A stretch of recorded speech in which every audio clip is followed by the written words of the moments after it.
Hey everybody, so I am here. I'm going to start my first live, and together we're going to put together one of the In the Hoop applique rectangular trays. Figured it'd be a good thing to kind of start with. They're simple and I don't have a tutorial for them as of yet, so we're kind of starting there. I did the 6x10 size, and I kind of ran the steps beforehand because I didn't think I wanted to sit here for like 16 minutes while it ran the satin applique and we'd all be kind of like staring at each other and be awkward. So we're going to kind of go through it as I ran each step, and we'll talk about the whole process for that. I also wanted to talk about interfacing, since I know some people don't sew, so it's probably like a new thing for them altogether, and how we use those for In the Hoop. Hi, Amy. I think I can see the questions and I thought they pop up. So if any questions, ask me and I'll try and answer them as best that I can. I'll probably be really awkward. I'll probably say something dumb. I'm going to try really hard not to cuss. So, but I'm not promising anything. So grab some tea. I absolutely have tea. It's totally tea here. So we'll go ahead and get started. So for this, these are the rectangular ones that I just released. They come in 4 sizes. It's 5x7, 6x10, 7x11, and 8x12, I think. So with this, like I said, it's a 6x10. So for this, you're just going to need vinyl, cork, or any kind of non-frame material for the tray part itself. For this, I am using this white, if you can see it, this white, I can't remember the name of it, white something fancy from So Hungry Hippie. And you will need the center part, the applique part, can either be fabric or vinyl, whatever you want to use on that. You will need your stabilizer. I use tearaway on these, so just use whatever you're comfortable with on that. And you will need 4 pairs of snaps on these. So you'll need 4 female, 4 males to snap them at the end. So all right, so I think I'm gonna go ahead and get started. You can laugh at me later, it's totally fine. So with this, once you've got your material, your stabilizer hoop, you're just gonna hoop the stabilizer in your hoop, and you're gonna run the first step, which is going to be, if you can see, it is going to be just the placement. So this tells you the size of the vinyl that you need. I didn't give sizes because it just depends on the hoop. But you can measure this. I like to go a little bit bigger. So with this, like you'll see, it kind of fits in here exactly. But when I cut my first piece of vinyl, that's going to be the inside. I want it to be a little bigger than this square because I make sure that it covers all the placement stitches, so you don't have to cut too close or worry about it not being where it needs to be. So run that first step. You're going to unhoop your hoop, take it out of the hoop. Don't take materials out of the hoop. And then once you've done that, you're gonna grab your vinyl you're using and just stick it right over that. If you're feeling very lucky, you can just slap it on there. I like to use 505 spray on mine. I know that some people have mixed feelings about 505 spray. But it's totally up to you. You can tape it, you can stick it on, whatever you wanna do, just to make sure it's gonna be on there, it's not gonna shift. And then run the next step of that, which, did I run that one? No, I skipped that one. Okay, so pretend that I have that one, just the white vinyl stitched over that placement stitching. So then after you have that, you are going to grab your applique portion, okay? No, I'm sorry, I skipped a step altogether. Where's my other step? You're just gonna run, the next step is, see, I'm already messing up and we're at like 5 minutes in. So once you have your vinyl down, the next step is going to be kind of act as the tack down for the vinyl and the placement stitching for the applique. So it's just going to be on that white vinyl that I have. And what that's going to do when that's done, it's going to look like this. Okay, so this tells you, this has your applique fabric tack down as well as your vinyl tack down to your stabilizer. So when I'm using cotton fabrics on an applique, I like to use something on the back of it called Heat and Bond. It's the light. You can get this at Joann's, online, whatever, and it comes in a big roll like this. And it's basically like this glue that's heat activated, and it's papered on one side. So what you're gonna do is you're gonna go ahead and just take your plain cotton, and you're going to cut it into, cut your Heat and Bond just to that size. You can even do it, I kind of go crazy and do bigger. I hate cutting and cutting and cutting, so I just kind of slap a piece on. I hit it in the center with the iron to make sure I don't hit the Heat and Bond part with the with the iron because that creates a big mess. And then once I have that done, I just kind of cut around it. And then what happens is you can just peel the paper off the back like it's a sticker. It just becomes essentially a giant sticker. So the difference with the cotton, you can see this is the paper peeled off. So it kind of leaves this glue part on the back. So once you have this down, the reason I like to use this is it gives your cotton a little bit more structure. And also when you're cutting cotton on applique, especially if you're doing like really tiny spots and trying to get deep in those curves, it tends to fray a little bit. If you can see kind of on here, cotton does have a tendency to fray. This won't keep it from fraying, but while you're cutting, it helps it a lot. So you're not trying to get in there and cuss because you've got small little pieces of frayed cotton you're trying to cut out. So once I have that on there, tucked down, the next step is going to be to cut out this applique portion here. So I asked probably about a year ago for what you guys thought your favorite applique scissors were, and because I'm extra, I bought ones that were recommended. So I have 3 here that I got.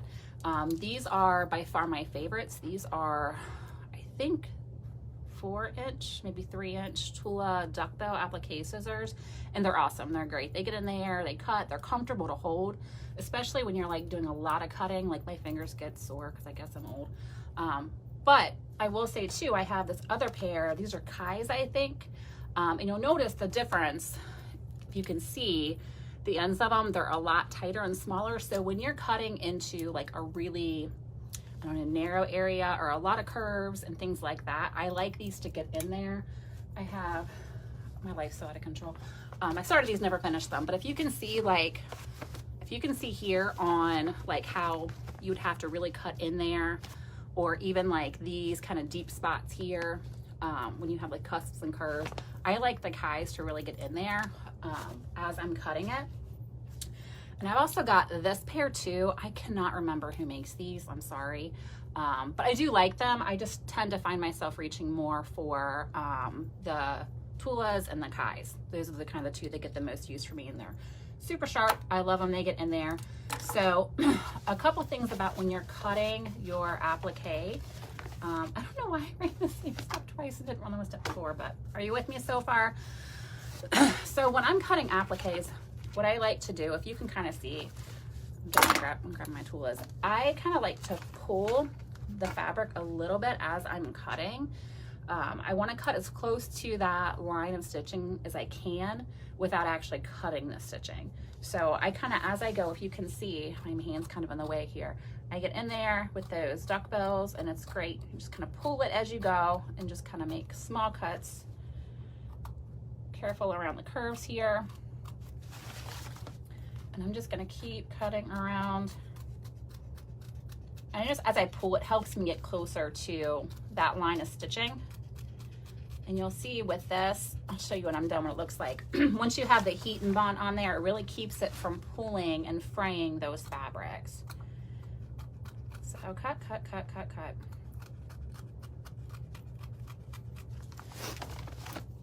I'm sorry, I'm still getting over a little cold or something too, so if I start coughing, that's why. Cutting, you can see over my arm here.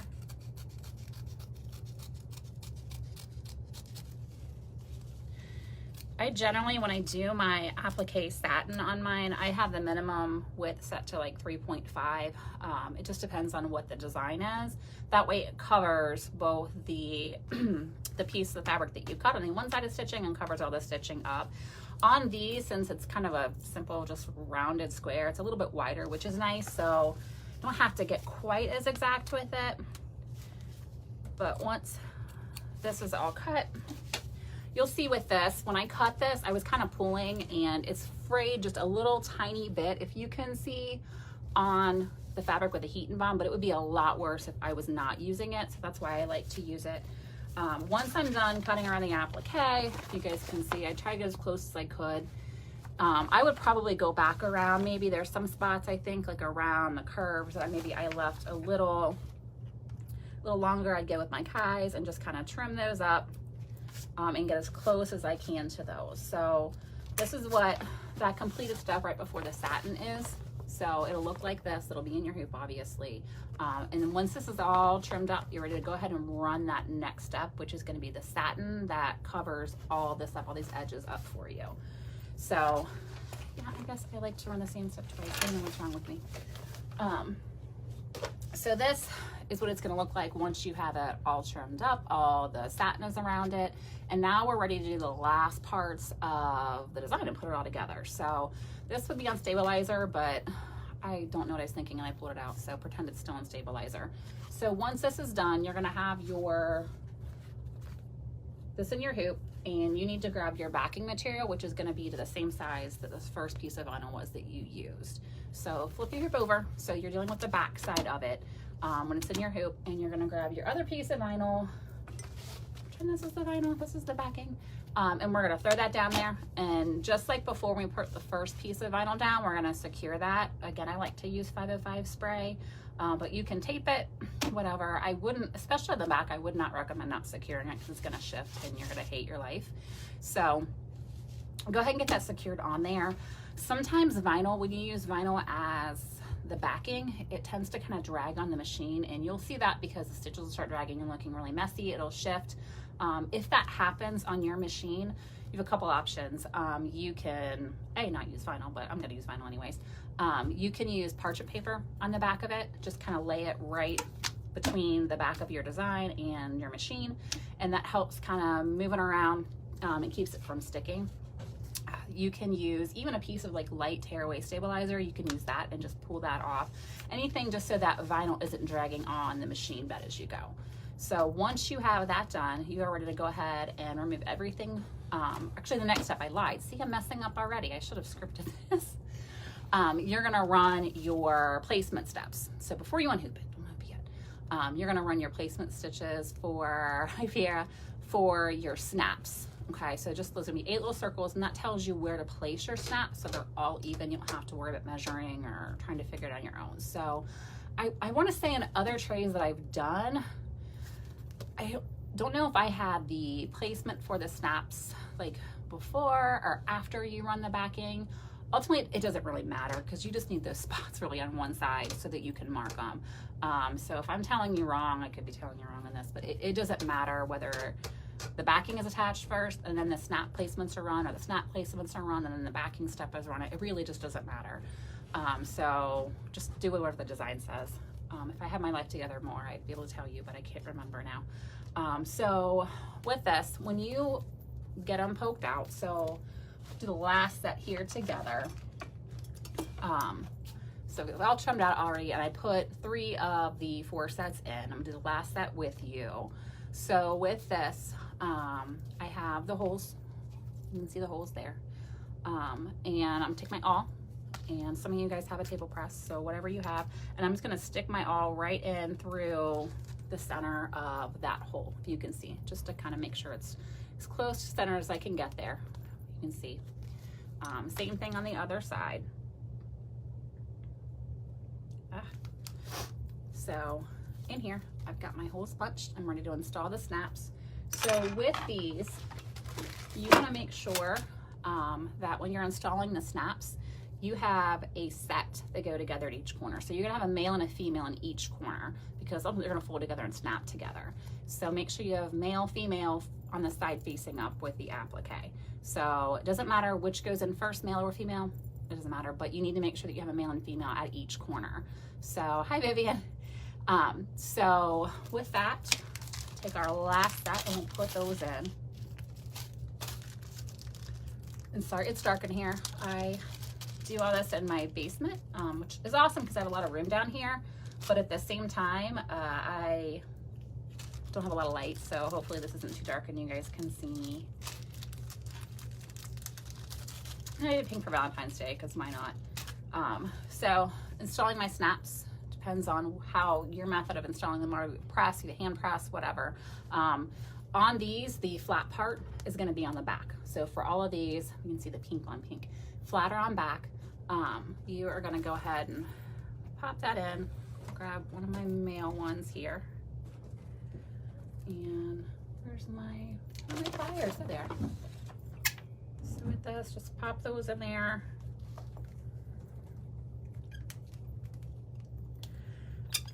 and then install my female.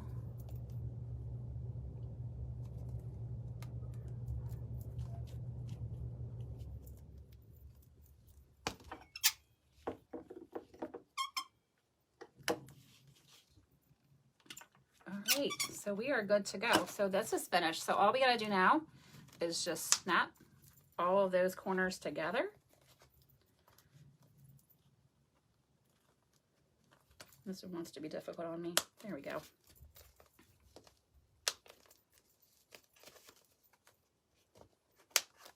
And that's it. That's our tray. So this is it done. So we've completed it. It's pretty quick. Honestly, it's no harder than doing a snap tab. It really isn't. It's just some more snaps. You can kind of urge your vinyl to go down. If you want it to, you could even unsnap it and do little by little and put it under like a stack of books or something to kind of urge that to go down. But it's pretty pliable. So it's up to you on that. So just kind of squeeze that around. And it's a great size. The 6x10 is actually a great size for putting in like your scissors and things in there and keeping them on your sewing table. I had someone ask me about making this reversible. With the way the snaps are, you can't make it reversible, but I thought like it might be cute if you put eyelets in and then you could kind of tie it and then you could make it reversible, but I have not tried it. Hi, Lori. Oh, hi. I'm glad you like the trays. So they're usable. And I have these also in squares as well. So there's a square set, but the rectangular just kind of makes it so you can put more stuff in it. But there is a square set that has a 4x4 size as well. So I think the square set is 4x4, 5x7, 6x10, 7x12, and 8x12 if I'm not mistaken. I might even a 9x something there. I can't remember at the top of my head. So that's it. That is the tray portion. So I hope that I didn't go too fast and that at least made sense and I didn't mess it up too bad. So if you have any questions, ask me on that. I will put together a PDF tutorial as well when I get a chance. But this will at least kind of give you a semblance of how to put it together for now until I get that done. So with that said, I did want to talk a little bit. I've been doing more mug rugs and I wanted to talk a little bit more about interfacing because we do use that in the mug rugs. I know some people that don't sew may not know what interfacing is. So I kind of wanted to quickly go over what it is and how it's different from stabilizer. I'm going to clear my space up here a little bit. So with the mug rugs, let me get a drink here of my tea. With the mug rugs, so these are largely made with cotton, quilting cotton, and those of you who've used quilting cotton, you'll know that it's not very dense and it's not very thick. So when you're using it for embroidery, it has a tendency to pucker. When you're using it for, like, you know, if you want to do frame art or something like that, this is also helpful too because it helps give you a little more structure to your quilting cotton so that you're not going to have those puckers on things. So, for example, I did this. This is a while ago, but you'll see when you're using quilting cottons and you don't have it stabilized or interfaced properly on these dense areas of stitching, they will have a tendency to kind of pucker and you won't get that nice crisp look that you want. And no matter how much you iron, it's not going to come out. So the best option you have is prepare your fabric for stitching on so that you don't get those to begin with. So one thing I like to use on all of, what did I do with my life? My life is a mess. Here it is.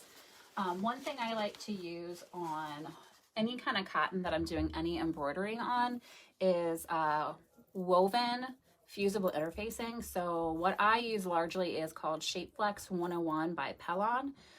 It's kind of thin, it's woven together, it's kind of tightly woven. It will fray, obviously, but it's used on the back of fabrics to give them a little more structure. So it's obviously more for your stitches to kind of grab onto and not cause the fabric to kind of pucker underneath it. So I know this can be pretty pricey. I want to say it's like regular price, $7 a yard, but it's only 20 inches wide. So when you get this, get it on sale or get a coupon with it. Because I largely look to pay like $3 a yard for this stuff. I use it a lot, especially when I'm sewing and things like that. So I don't want to pay $7 a yard for 20-inch wide material.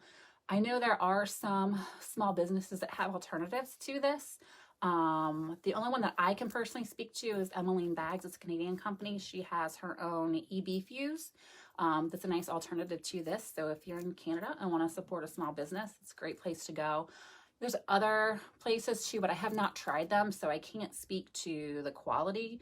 If anyone wants to kind of pop in and say, I think Jenny, who's currently at a cheese barn somewhere, instead of here, telling us where the where to get this alternative is, but I'll make her pipe in later and let you know what's a good small business to get to. It's going to be a little less expensive, and you're supporting a small business to get this. So when you use this on fabrics, this is stuff I had made up from before. This is a piece that's finished with it. I don't know if you can really tell, like, it's got a lot more structure to it. It's like the difference between regular weight paper and cardstock. Like, it just gives you a little more to it. It's still flexible, it's still pliable, you can still sew through it, you can stitch through it, but it's going to give you something for those stitches to kind of grab onto without like causing the fabric to kind of fold and pucker. So the difference is this has it on there. This is the same. It's not the same fabric, it's the same line.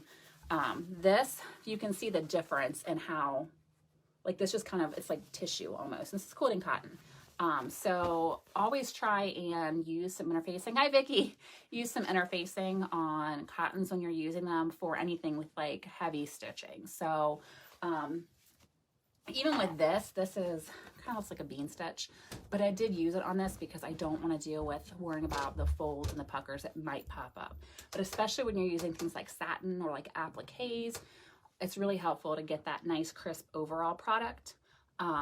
Obviously I'm not going to stabilize, your stabilizers help too, but that's kind of more helping your stitches, and this kind of helps your fabric, if that makes sense. So with that, there's also something called flexible foam. This bag makers will be familiar with, probably not so much quilters or, you know, embroidery people or garment makers, but this is something, I know Amy over at Off With Her Threads has done a ton of mug rugs, and she's done some like amazing quilted designs. And in hers, I want to say that she recommends this for her mug rugs. And the reason being, when you use this in place of like a batting, because if you see the difference, this is just like a medium weight quilt batting. Like, it's just kind of, it's soft, it's flexible, it's really just kind of glorified fleece if you think about it. This is, you can even see kind of how thick that is compared to like this, if I can even get it over. It's a huge difference between the two products. So the foam is washable, yes. So when you use that on, like, say, a mug rug, what you'll notice is the negative spaces between the stitching will really pop. It kind of makes it like a little poofy in those areas, not puckery, but poofy. And so it kind of gives it a really cool effect. I have not actually made a mug rug with it. I didn't think about it. I had batting. I wanted to use that. So I ended up using the batting. So it's totally up to you, but I wanted to let you know it's a good alternative. The foam too, again, the price varies widely depending on the type that you get and where you get it. There's a ton of companies that make it. Palon makes it too. You'll find it at Joann's. You'll find that at Walmart even has this stuff too. You can get it online. I don't like the fusible stuff. I just, personal preference, I feel like it kind of gets like wrinkly and doesn't ever fuse evenly. I just use the sew-in stuff, but there's tons of other places that do it. There's By Any Soft and Stable. There is Basel in Our Form. You can kind of get it everywhere. And I want to say, if you wanted to try it, I would probably get a coupon or wait for a sale and go to Joann or just whatever your big box fabric store is, and just try a sample. Just get like a half yard, see what you like it. It's really easy to sew with. It's not very, it's dense, but it's not so dense that like it adds a lot of bulk, which is nice. So with that, it's just a nice alternative to using the batting if you want a little more loft. I guess that's the word I'm looking for in your mug rugs. And if you want to know what I'm talking about, go look at offwithherthreads.com or go over to her Facebook group, and you'll see the ones that she's done with the foam. Like, you'll see it's got a really super cool effect. So, and she also has some pretty badass mug rug stuff anyway, so go check her out. But with that said, I think that is all I want to talk about for the interfacing and the tutorial. Hi from Australia. Yeah, I know, Pierre, it's awful. I hate it so much.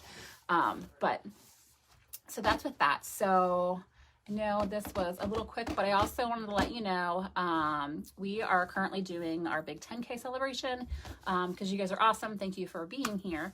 But next week, once the sale ends, we're going to do a big giveaway. So with that, I'm trying to get that all the stuff together for that. But we'll have gift cards from offthethreads.com.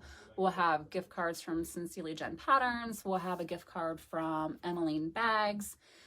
We will have a gift card from Vicky over at So It Begins, from So Hungry Hippie. So some vinyls and some cool stuff there. And she has some awesome PDF patterns too. So, hi Amy. So also Samantha of Swoon Patterns and Sewing Patterns by Mrs. H and Bag Them on the Club. She does everything. She is also giving us 4 yards of this really awesome fabric to go on our bundle as well. And she is over in England, so by the time that you get your fabric, it's going to be a world traveler because she's shipping that to me, and then I will ship it to you. I'll get pictures up and everything once I get that going, but it'll be cool. Oh, I'll have a gift card too for me, but I'm boring, so we'll have that kicked off once the sale is over. Yeah, it's you, Vicky. But I think that's pretty much it. And I hope I didn't go too fast, and I hope that makes sense. But yeah, I'm super nervous to do a live, so thank you all for being nice. And I think that's all I've got. So, any questions, go ahead and pop a comment below. I can get the links to the applications and stuff, and we'll want some. I got all my stuff with that on Amazon.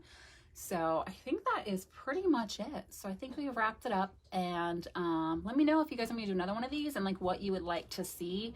It's kind of hard to do it like a YouTube video if I'm doing a tutorial, just because the machine takes forever and it would just be awkward looking at you for 16 minutes while the satin's running. But I can kind of do this the same way again, and hopefully have it so I don't have the same step run twice and I'm not skipping steps. But it is what it is. So all right guys, have a great weekend, and I will see you later. Bye.